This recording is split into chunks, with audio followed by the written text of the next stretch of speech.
All right, so we are looking at the diagnostic tests, and we're going to analyze the ones that were most missed, starting with number 58. Again, this video will be sent to you before you get home, just so if I'm going too fast, you can always rewind, pause, so on and so forth, okay? So 58. The big thing on this is that we're going to solve the solution, which means find x. And I have an absolute value function. Okay, the big thing that ACT math period wants you to know about an absolute value is the fact that if you do the absolute value to a negative x, what do I get? Positive x. And if you also do the same thing but to a positive, what do I get? I don't get a negative, I still remain as a positive. No worries. And don't be fearful. I need to know what you know. Just say it out loud even if you're right or wrong, okay? So this will yield the same answer because these signs right here, this absolute value sign says whatever is inside it will become a positive. Okay? Because of that, and because there's two different answers, you'll start right here with your equation. This is an inequality. You're going to break it up. You're going to break it up into two possible answers. You're going to break it up into the positive version, and you're going to break it up into the negative version.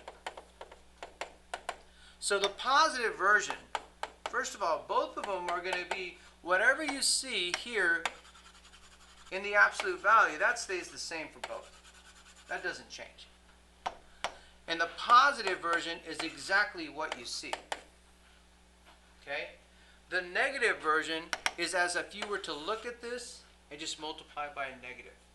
Whatever is over here all by itself, you're going to multiply by a negative, meaning that over here it's going to become a positive 1. And guess what I do with the inequality symbol? I flip it. Because if I multiply with a negative with an inequality, it will flip that symbol. Okay? And now just solve them out. You have two problems right now that you're really solving out. So looking at this, I'm going to move 5 by doing what? Adding it. So this will give me 4. And then I will add 5, and this will give me 6. So now with a number line, I'm going to find 4, and I'm going to find 6. And because this is open, I'm not going to close them. I'm going to leave them open. At 6 as well. And this says, shade all the x's that are bigger than 6. Shade all the x's that are less than 4. So it's a disjunction. It's not going toward the same spot. So J would be the answer. Any questions? Okay. So let's move on to the next one that was most missed.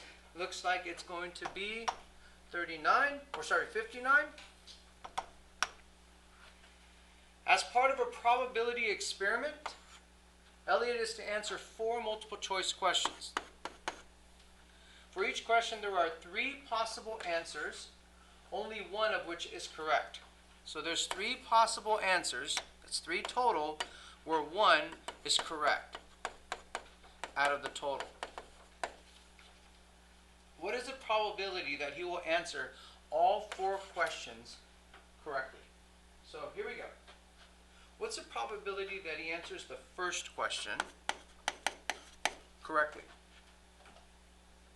1/3. Again, don't be fearful. Say what you think, you will grow from that.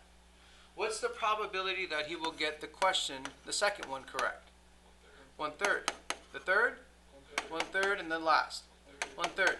So this is probability, okay? And probability is a little bit different than regular math. Because regular math, whenever I see the word and in regular math, I know that I'm going to be adding. But if I see the word and in probability, it means I'm going to multiply. Okay? Over here in regular math, if I see the word of, that means to multiply. It doesn't mean anything out of probability. Usually it's out of, and it's like a fraction. So there's nothing here. And then the word or in probability, that means and. So the more the story is in regular, and means add, in probability, or means to add. Okay? And then in probability, and means to multiply. You with me? And in regular, of means to multiply. So when I say this question, and then this question, you see what I'm doing? And then this question, the and is implied. So what do I end up doing with all of these? Multiplying. What do I get? 1 over 81. Cool? Questions? Okay, so let's move on to the next one missed. The next one missed is, looks like number 60. And just so you know, FYI guys, 45 through 60 is my goal with y'all. Those are the difficult ones. Those are the beefy ones. 1 through 30, we should get a few wrong, okay, if we're in good practice, okay? So that's why we're starting with these first. So the side of an acute triangle, the sides, measure 14, 18, and 20.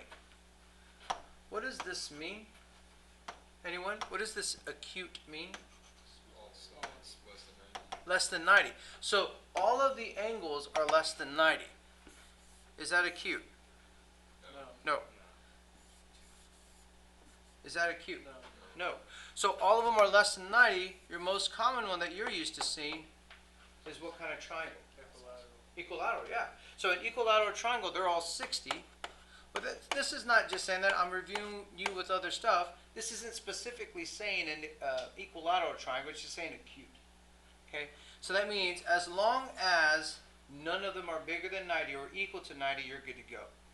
So we could say, respectively, they're 14, 18, and 20 centimeters. Which of the following equations, when solved for theta, gives the measure of the smallest angle? A, B, or C? Which one's the smallest angle? Let me first. C is the smallest angle. Because C is like a flashlight shining the light on 14. You with me? A is like a flashlight shining the light on 18. So if C will be the smallest angle because it has the smallest side, the opposite side. You with me? The opposite sides correspond with that angle that they're shooting from. Okay? So over here, B would be the largest angle because it has the largest opposite side. So my goal is come up with an equation that will help me find theta here. So this is a memorization piece. The difference between SAT and ACT is SAT, they give you all the equations. Okay? And they have a non-calculator and a calculator portion. Where ACT, they don't give you any equations like at the beginning. They may or may not filter them in and sprinkle them into the questions themselves. Okay? So looking at this, a memorization pieces for sure will help you with speed. This is law of sines. How many of you are in pre-calc? Okay, how many of you are above pre-calc? Okay, how many of you? Sorry, I am in pre-calc. I was thinking of algebra. Oh no, you're good. How many are you in algebra 2? Okay, same? Okay, cool. No worries. So you guys have not seen law of sines, but you could still have exposure in the small 5 weeks and still see the repetitiveness of it. Okay, and it's not too shabby. This right here is the law of cosines. So of these two, law of cosines, it's all about that SAS. And to me, the SAS is talking about side, angle, side. So I'm talking about this huge side, angle, side relationship that exists with SAS. Okay? And it's one of these two right here that will be the answer. A and B are your S's with SAS. And C is the opposite number. Okay, so let me show you that again. To memorize this to help you, even though you have not taken pre-cal, even those of you who are in pre-cal, I don't think you've even hit this yet in class. Okay, so this will help you out. Whenever I'm looking at this, here's side 1, side 2, and here's theta. And this is my opposite side. So the easiest way to memorize this, or to see the relationship, is its opposite squared equals side 1 squared plus side 2 squared minus 2 side 1 side 2 cosine of the angle. Now I know that looks like a lot, but right now, just think of it like this. This side is here, and that. This side is here, and this. Your angle is shooting that arrow, if you will, to your opposite side. You with me? So the opposite side is built from this side angle side kind of flashlight, and from that you can see that the opposite side in this one would be 14. So just from all that, I can gravitate to one side and know that I can compare answers. Are we good? Hey guys, if you didn't understand it on that first time, no worries. I don't expect you to fully understand it, but exposure and practice, it will come. Okay? Any questions? Don't be afraid to ask questions. I got a question. Yeah. So how do you know to eliminate the first three answer choices? So that's a really good question. The reason why is the pieces that were given, if I'm trying to find the angle, this is a really good question. So if I'm trying to find the angle, I have a choice. If I have, let's say, two sides that I'm comparing, chances are I'm going to have one unknown. And here I have 1, 2, 3, and then the angle, 4. Do you see how I'm doing this? I still have 4 pieces. Of those 4, I will know 3. Do you understand? So it's like if I gave you a proportion and said, hey, solve for x. That means we don't know one of them, but we do know the other ones. You see what I'm saying? So over here, the 3 that we knew were all the sides. The lowercase letters is what we knew. So solving back, we have the angle. Here, you need to know 2 angles and a side, or 2 sides and 1 angle. You with me? Here, I didn't know any angles. None of these angles were given to me. That's why I couldn't use law of sines. I had to use law of cosines, because law of cosines has 3 sides and 1 angle. Where this one will have, either you have, you know what I mean? You have 3 of the 4. This one has 2 angles and 2 sides. So you could have 2 angles one side, 2 sides, or 1 angle. You see what I'm saying? So that's how you know on this one, because you didn't have any of the angles. So we need to know the laws. You need to know the familiarization of it. And that's what I'm trying to expose you right now to it, is so that you can see what you're needing, and so that you can use your answers to eliminate the ones that you know you're not going to use. Cool? When I give you homework, guys, I will give you law of sines, okay? Because you got to get practice. You can't just get it all absorbed from one problem. Okay? If you're asking you to run the perfect route from just one play, you just can't do that. Okay? Any questions on this before I keep going? Okay, so let's go to number 36. Next, looks like the one that was most missed. So 36 is... Okay, so 36 is another inequality. Okay, so we missed one of the inequalities before. And this tells me right now, by looking at this, I know what I need to give you as homework. Because I won't give you the same homework that I give other classes. I'm only giving you what you guys struggle with as a whole, okay? So 36. 36, I'm looking at graphing inequalities. You're not alone. A lot of people struggle with this. And this is on your first homework assignment, okay? Practice with this on Delta Math. So which of the following is the region that we're discussing with this equation right here? Okay, here we go. 1 is less than x plus y is less than 2. How many equations do you see right there? Two. 2. What's the first one that you see? Let's see, 1 is less than x. And Close. Keep going. then, plus y. There you go. Oh, Well, what's the other equation that you see? x plus y is less than 2. Do y'all see what he did? So what he's looking at are two forms of a line. Okay? The first form, if we got y by itself, would be y. I would move this over.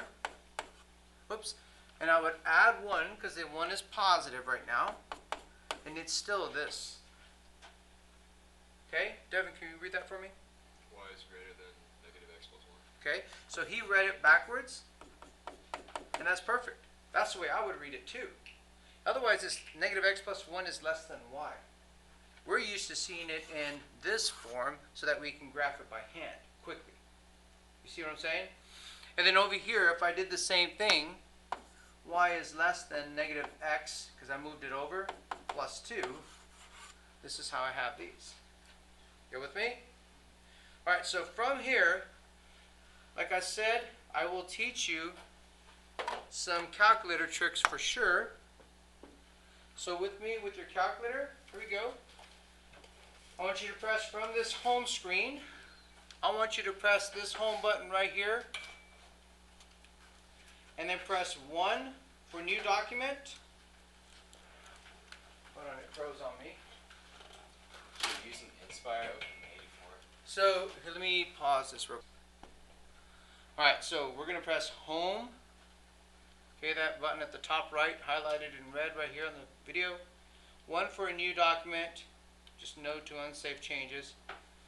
1 for a calculator page. And to get a graphing, we can do Control Doc, because it'll access that plus page, and put 2 to add a graph. Again, you can watch this video at home to see the calculator practice. So Thaddeus had a question as far as, can we use this specific calculator over an 84? And here's what I'll say. This Inspire right here, it's labeled as,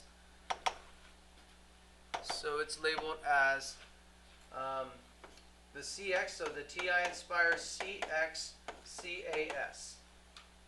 So the ones that they allow you to use on the ACT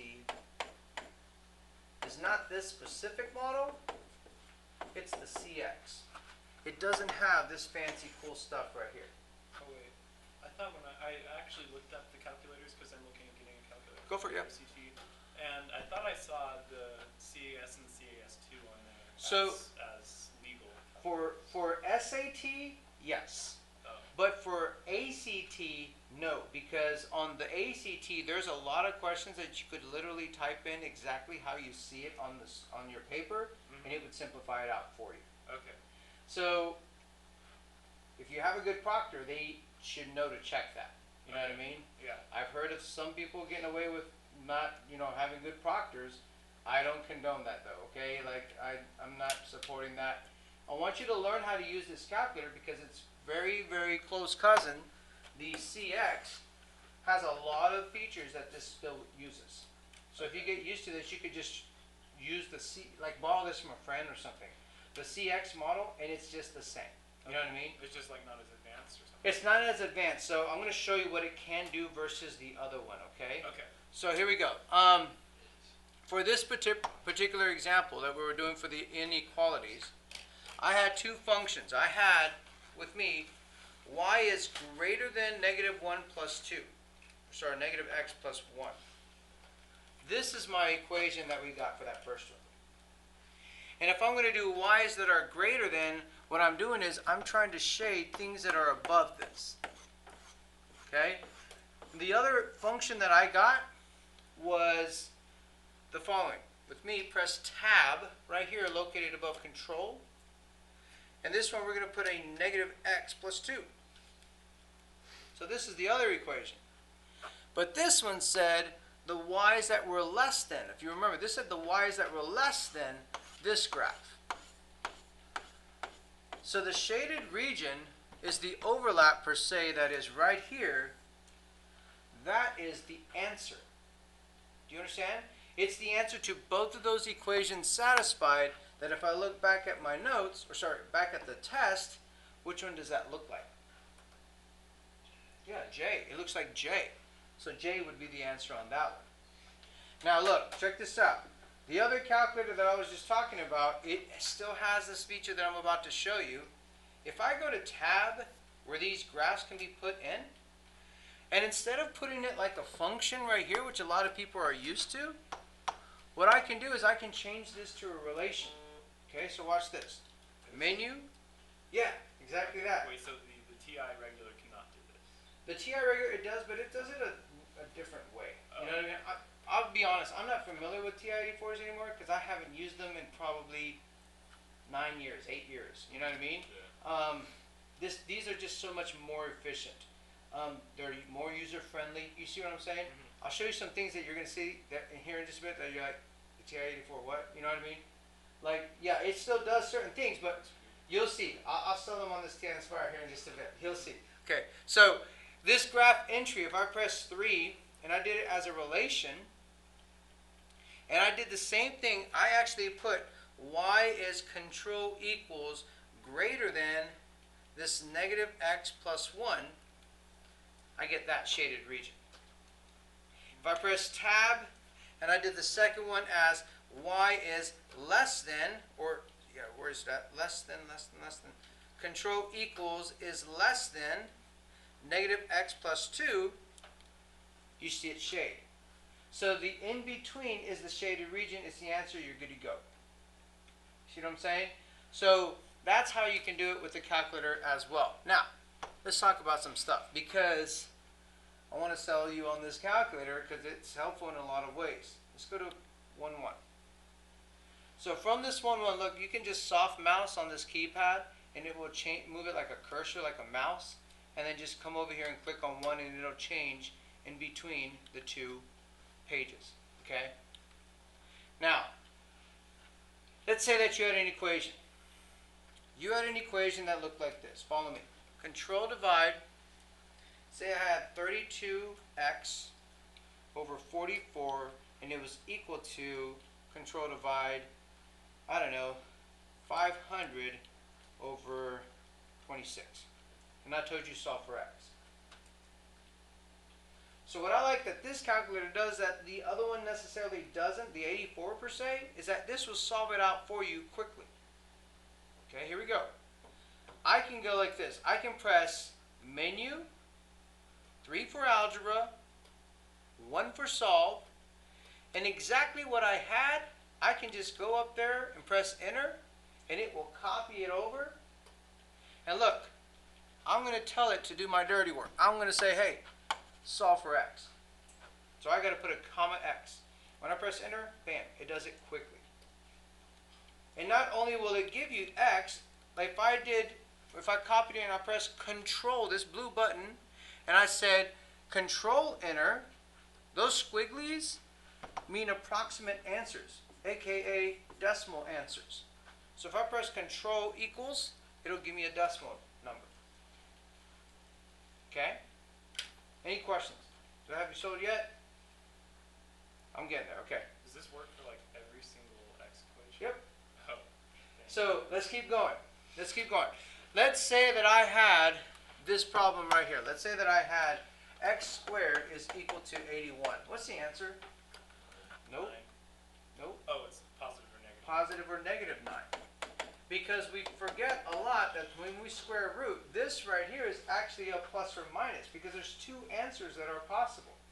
So the CAS, the one that's not allowed, will give you both answers. But the CX, the one that is allowed, will only give you one of these. So let me show you what it looks like on this calculator. So if I do menu 3-1 and I did x squared is equal to 81 comma x, there's both of your answers.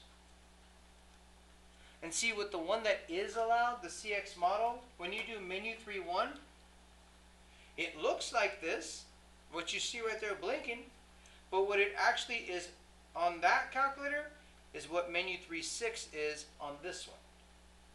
So if I did x squared is equal to 81 comma x, it only gives you one of the answers. You understand? Because it's not as robust in giving you multiple answers with all this extra stuff. You have to know. The tester has to know, ooh, I have a positive and a negative form, so I gotta write both. Okay? So another thing that the CAS does that the CX doesn't is it simplifies for you. Let's say that I had x minus 3, x plus 2, x minus 3, and 5.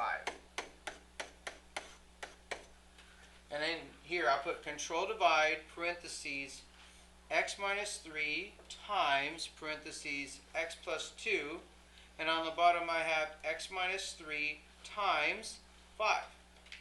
When I press enter, this right here, pay no attention to that. All it did was cancel out your removable discontinuity, which you will learn in pre-calc.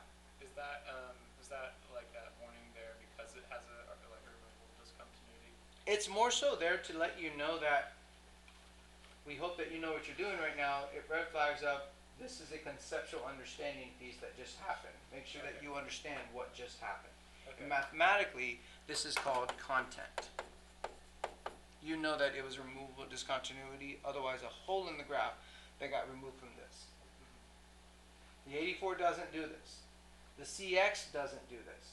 This is why the CAS is not allowed on the ACT, because there's several handfuls that you could actually look at and literally type it in, and it would just give you the answer.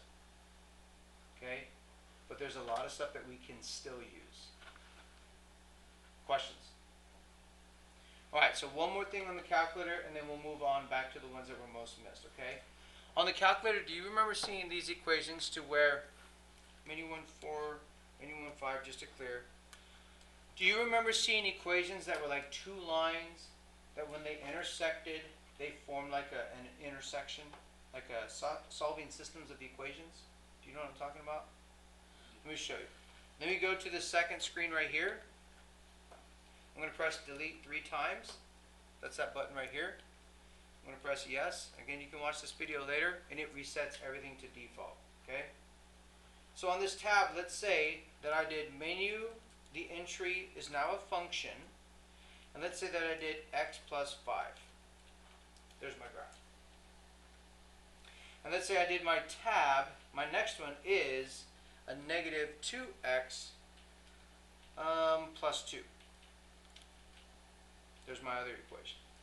And I wanted to find what is this point right here that they would intersect at. Okay, so with the calculator, what you could do is menu, graph entry is 3. Whoops, not graph entry, I'm sorry. Analyze graph is 6. 4 is the intersection. And now it'll say, what's your lower bound? Way down here on the bottom left, it's saying, hey man, what's your lower bound? So just go somewhere to the left of that green dot, and then press down on the keypad, and then just slide to the right, and it will tell you what that intersection is. So this is a system of equations, and it just told you that x is negative 1 as y is 4. It was the answer to these two equations that we inputted into the calculator, which were x plus 5, and the other one was negative 2x plus 2. So y equals this, and y equals that. You with me? So you will see systems of equations for sure on the test. And when we solve a systems of equations, we normally do it by hand. We have the calculator. Why do it by hand if you have the calculator the entire time? You have to learn how to do it by hand for the SAT for sure. But this one, if you know how to use the calculator, you can bypass it. Does that work for the just the regular CX as well? Yeah. So that's what I'm showing. The things that I'm showing you are because they're on the CX as well. And I want you to learn that and not just, I can't use the CS, there's no point in learning all this stuff. I'm showing you specifically what's also in the CX. So let's say I wanted to solve this, and I wanted to get my solution or my answers. Well, if I knew how to use a calculator, I could even do that from this screen right here. Look, check this out. From this screen, we can press, follow me, this will solve the system of equations. It'll be menu, 3 for algebra, 7 for solve the systems of equations, and 1 for the system. It says, how many equations do you have? What do I put? How many equations do you see? Two. Sometimes you'll see 3. Okay? So we'll leave it as 2. We'll just press enter.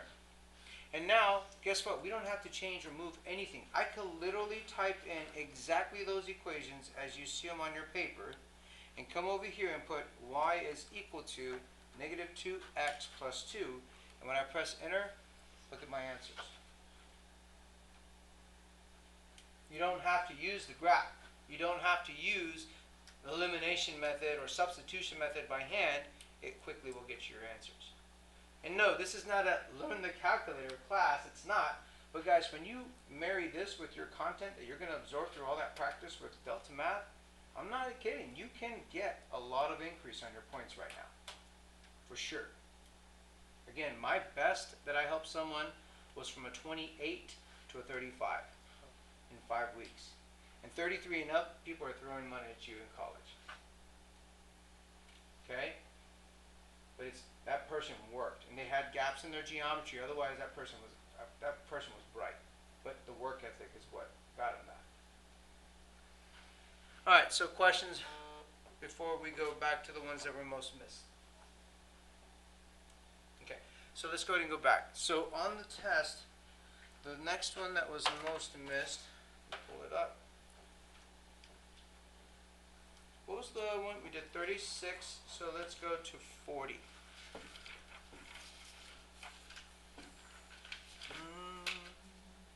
Reflected. Okay, so this is a little bit more involved. No worries. Just timing has to be right. Otherwise, we're wasting time and spinning wheels. 46 right now from what I see of your results. Let's wait on 46 a little bit. It's a little bit with ratios. I don't know. We might do it. Let me go to 50 first and see what 50 looks like.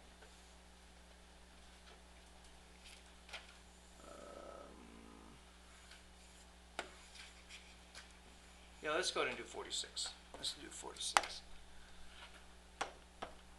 We'll see how you do. All right, so 46, it says a container is 1/8 full. We don't know what the container is. We don't know if it's a cylinder. We don't know if it's a cube.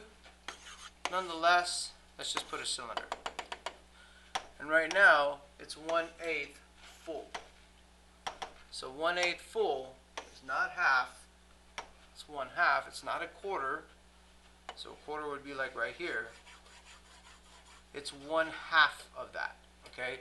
So 1/2 of a quarter, it's not going to let me do that, will look something like way down here. So this is 1/8 full. After 10 cups are added,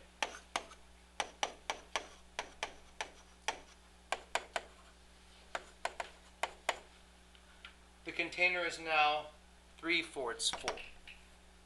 So it became pretty much like right here. And then all that.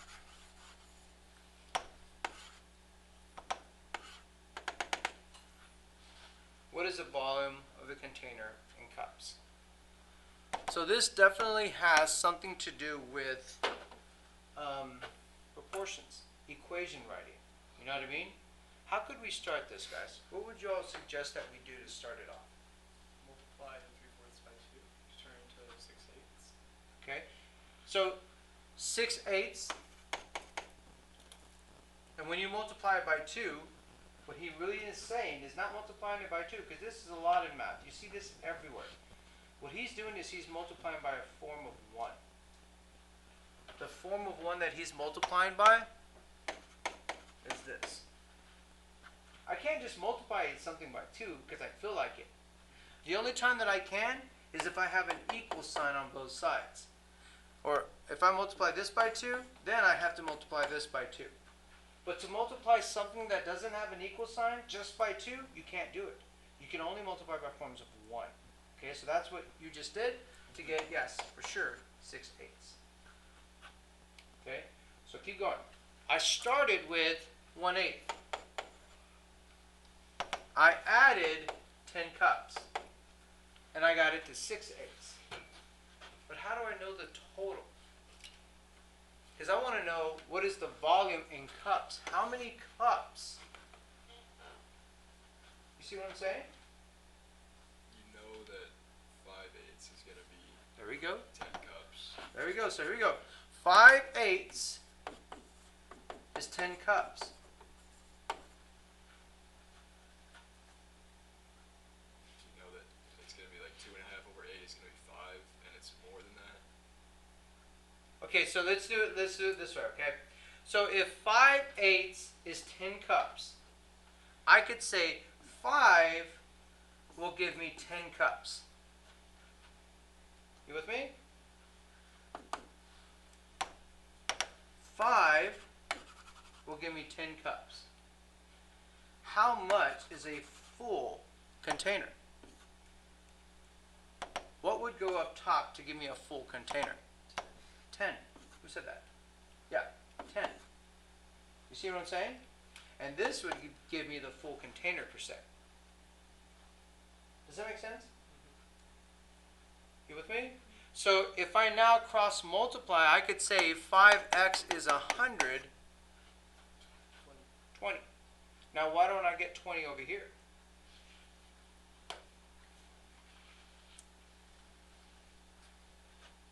Trying to see what you're seeing. For the full. So it's still the full amount, right? So far, do y'all agree with this? Yeah. Okay.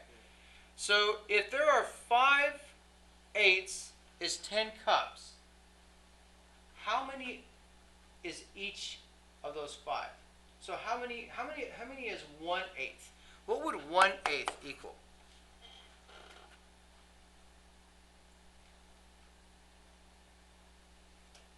If 5/8 equals 10, then how much would 1/8 equal? 2. You with me? And if 1/8 equaled 2, what could I do? Multiply by 3 because you need 3/8. Well, we don't need 3/8. We want the full one. What is the volume, right? Yeah. What is the volume of the full container? So multiply by 8. Multiplied by 8. So multiply it by 8 will give me what? 40. No, this by 8. Oh, 16. So, You with me? So why did this one work that I could divide 10 cups by 5 to get each eighth, and then multiply that by 8 to get me 16, but this one didn't work what I was trying to lead you to before. When I had 5 for the full 10, you see what I'm saying? Do you know why it didn't work? No worries. We got to read just a little bit more. We're not there yet. This one is a little bit of a, you have to see it and experience it different ways to see and realize why this one won't work, but this one would. Okay? So yeah, for sure, your progression through it was perfect. I mean, it worked. Another thing that you could have done is this. You could have said 3/4. So you started off with 1/8. So 1/8 of the container. With me? And you could have added 10 cups, and then it would give you 3/4 of the container.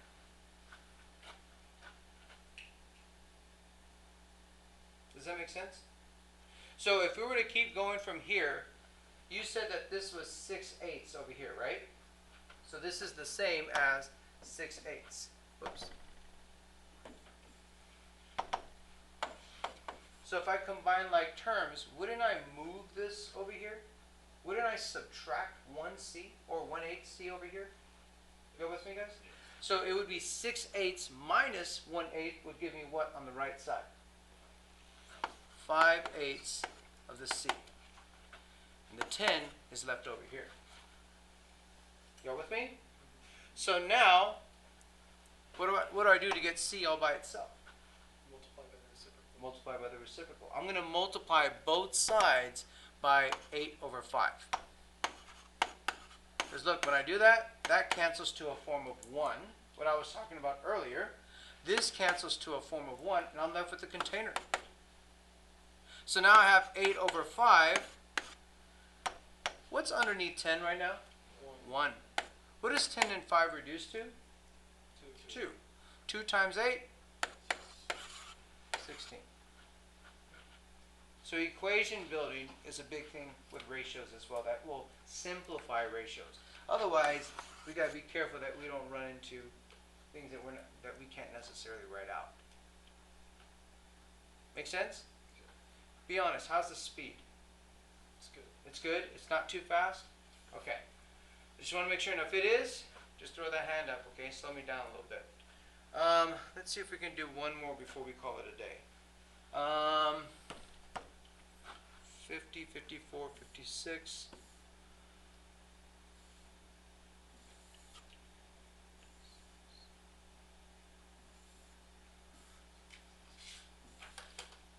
And 16 and 20.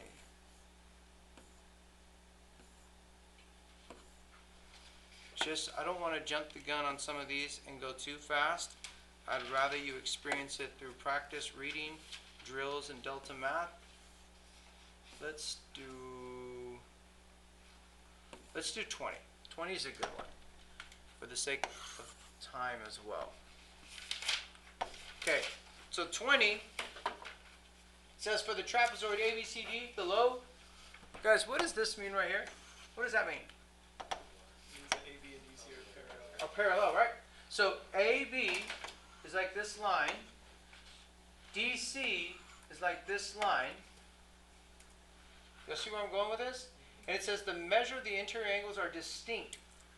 We got to know what these words mean. ACT, you have to know vocabulary. If you don't know vocabulary, it's either you know it or you don't. You know what I mean? So what does distinct mean? Different. So you have distinct hair, you have distinct hair, whatever. We're all different. Similar would just be like a ratio, kind of similar, the same. But distinct or different. All of these angles are distinct. Okay? So with that being said, it says the measure of the interior angles are distinct and the measure of D is X. What is the measure of A in terms of D? Or in terms of X, sorry. What this is testing, if you don't realize it, it's testing this thing from geometry. Remember when you had two lines with a transversal? And you either had two angles that were equal to what? Each other. Good. Or you had two angles that were equal to what? 180. Guys, this is it. Those are the only two choices you have with this. So the shortcut that I teach students, and they find it even faster, is that if you have an obtuse angle and another obtuse, they're equal. But if you have an obtuse and a distinct acute, guess what? They're 180. So you could have this obtuse and this acute, and you know that those are supplementary. You with me? So an acute and obtuse will give me 180, the same, they're equal. So what this is saying is, these two, this is an acute, this one is acute, sorry, this one right here is acute. What's this one? Obtuse. So what are they equal? 180. So if I wanted you to tell me what angle A is, which one of these is it? F. It's just 180 minus this one. Do you understand? Okay. All right, gentlemen, we're going to leave it for there. I will send this out to you. Please make sure